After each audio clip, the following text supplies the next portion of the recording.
This is Amish Geo, Chapter 5, Section 6, Inequalities and Hinge Properties and Indirect Proof. Alright, Hinge theorem. Actually, it's worded longly, but it's actually pretty straightforward. If two sides of one triangle are congruent to two sides of another, and the included angle of the first is larger than the included angle of the second, then the third side of the first is longer than the third side of the second. So what does this mean? Two triangles. These two sides have the same length.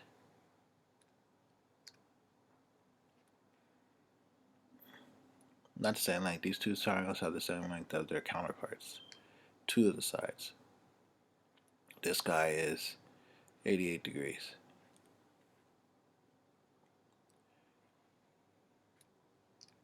So V, X, W. And this guy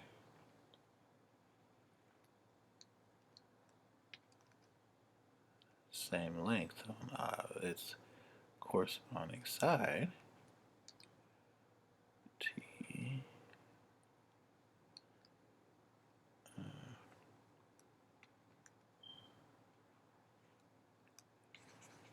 from its corresponding side.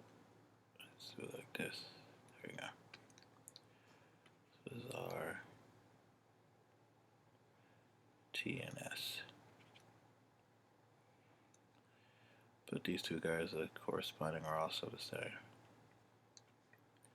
But this guy is a little smaller. This is 35. Even though these two guys are corresponding and they're congruent, since this side has a bigger angle, then I can say that XW is greater than its corresponding side, TS. That's all it's saying.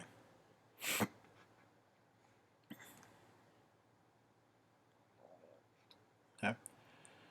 Hinge theorem.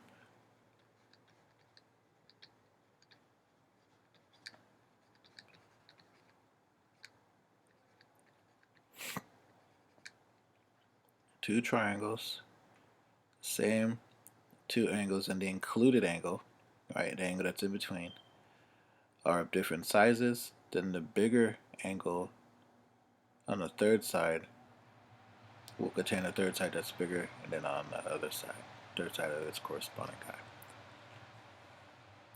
Which makes sense. The converse of this says that if we have two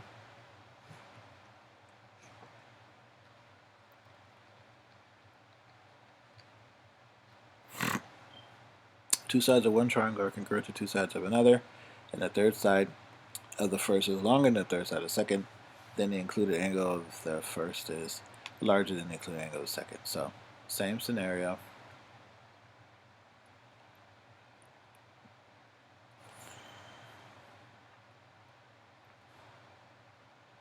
Two triangles, anyway.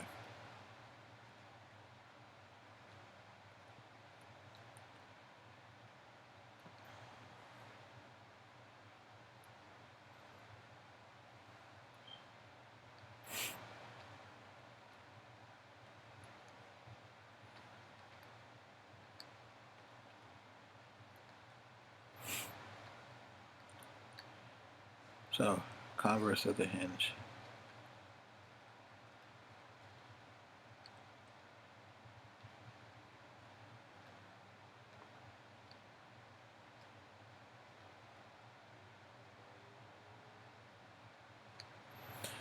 So that if these two sides are the same, and the third side is larger than of this triangle is larger than the third side of that triangle, then I can say that angle C, the measure of angle C, gotta be C, is greater than the measure of angle F. That the side opposite of the larger side is, angle opposite of the larger side is greater than the angle opposite of the smaller side, given the fact that those two sides of the triangle are congruent. The hits the converse. Pretty straightforward. You have two sides of one triangle are congruent to two sides of another triangle, and the third side. Well, the first is longer than the third side. The second and the included angle of the first is larger than the included angle of the second. Alright.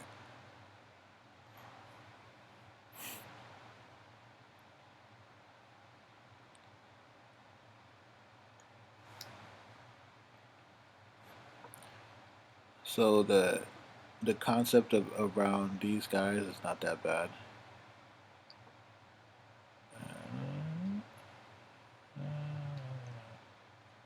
P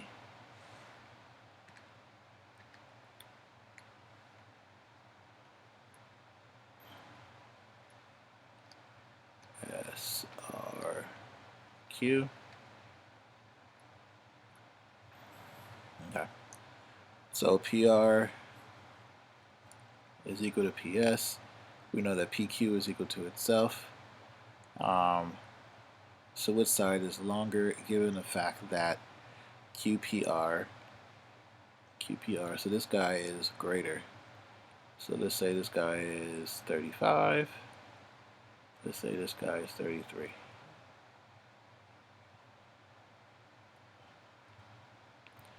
So, since this guy is 35 degrees, the included angle of these two, then I can say that SQ for number one, I can say that SQ is greater than RQ. Because I know that this angle is greater than that angle.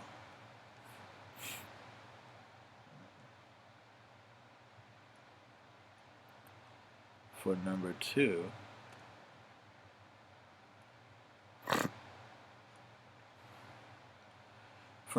it says that RQ is less than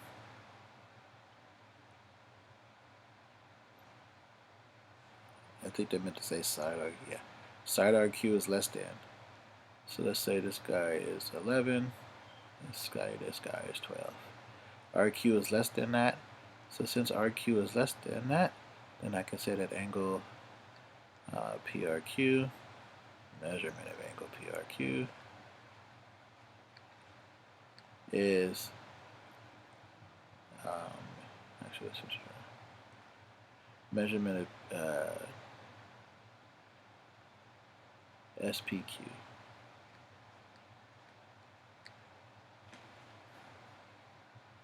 I don't know how to write RPQ. Greater than the measurement of SPQ.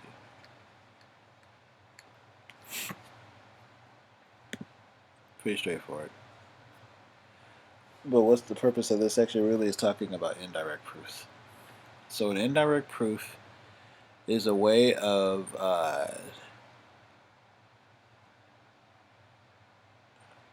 proving something by proving its contradiction. Proving its contradiction. And a contradiction is a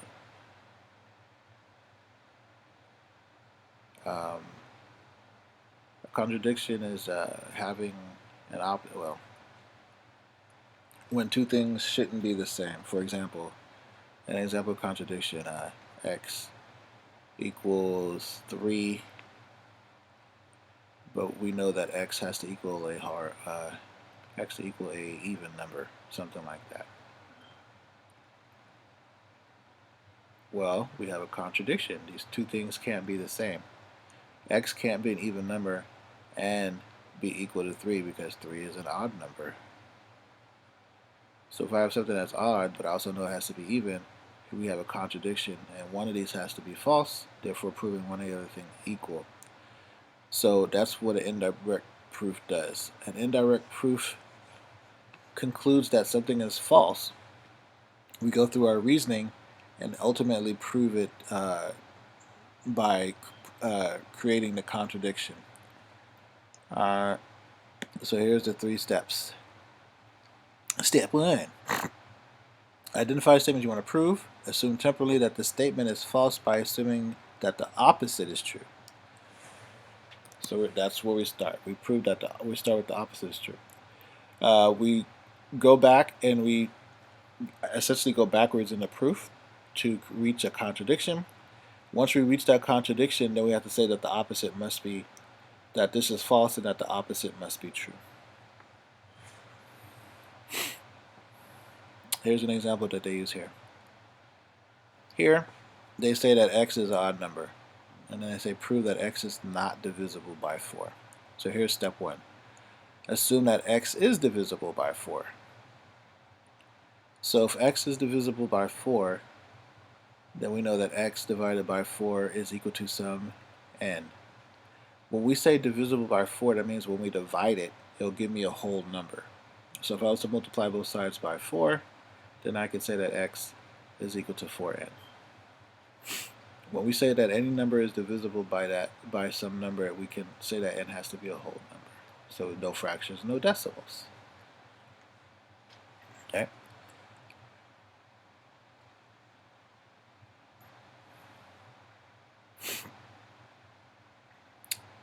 But we're told that x is odd.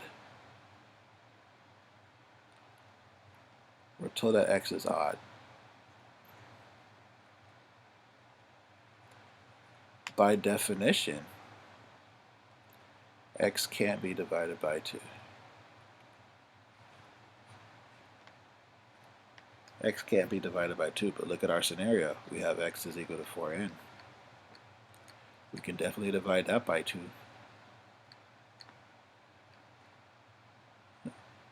And that gives me 2n. We know that 2n is a whole number because we know that n is a whole number because we start off with saying that x is divisible, or x is divisible by 4. Well, that contradicts the fact that x is odd. X can't be odd and be divisible by 2 to give me a whole number. So since that's the case, we've proven a contradiction.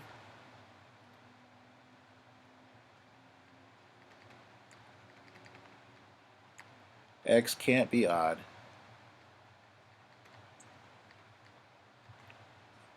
and divisible by 2.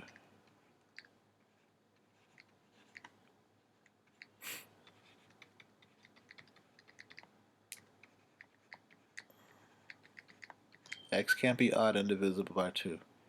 Therefore, we can say that that x is not divisible by 4.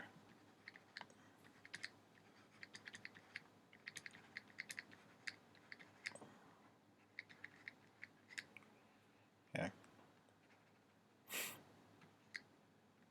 X is not divisible by 4. We can't have something that's divisible by 4 and be odd. Therefore, x can't be divisible by 4.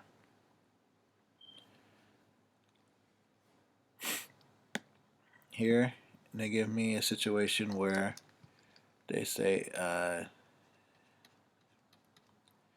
if x plus y doesn't equal 14 and y equals 5, then x doesn't equal 9. Okay, so for an indirect proof, we first say that x does equal 9. That's what we start off with. We start with the opposite. Well, if x equals 9, then x plus 9 equals 14. But this contradicts.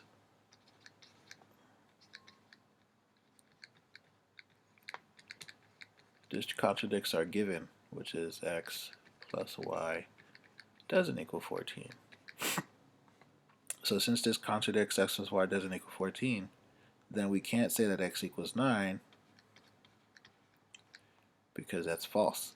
Then we can say that x doesn't equal 9. Oh, 3 steps. Here, to do the converse of the proof of the hinge theorem, we start off with using an indirect proof. So again, we start with the whatever we have to prove, and we do the opposite. So and then we have to prove one of the givens false, essentially. Once we prove one of the givens false, then we can say that the opposite must be true. So for here, they give me that AB is equal to DE, BC is equal to EF, and then AC is equal to, or AC is greater than DF. So they want us to prove that angle B is greater than angle E. Okay, so doing this using an indirect proof, we got to prove the opposite, or start off with the opposite. So instead of saying B is greater than E, we're going to say that B is less than E, or that B is equal to E, because those are the two scenarios that we have. They call it case 1 and 2. So scenario number 1,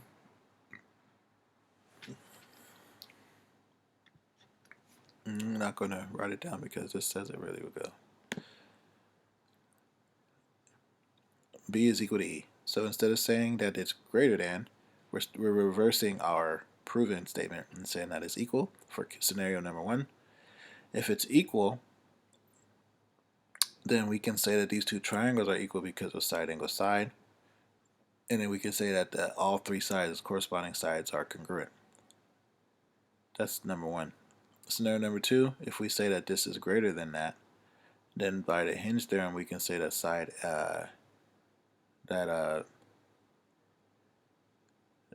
DF is greater than AC. So we can say that angle B is less than angle E.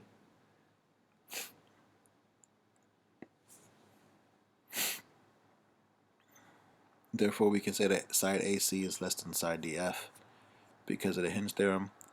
Well, this statement, AC is less than DF and AC is equal to DF, contradicts the given that they gave us.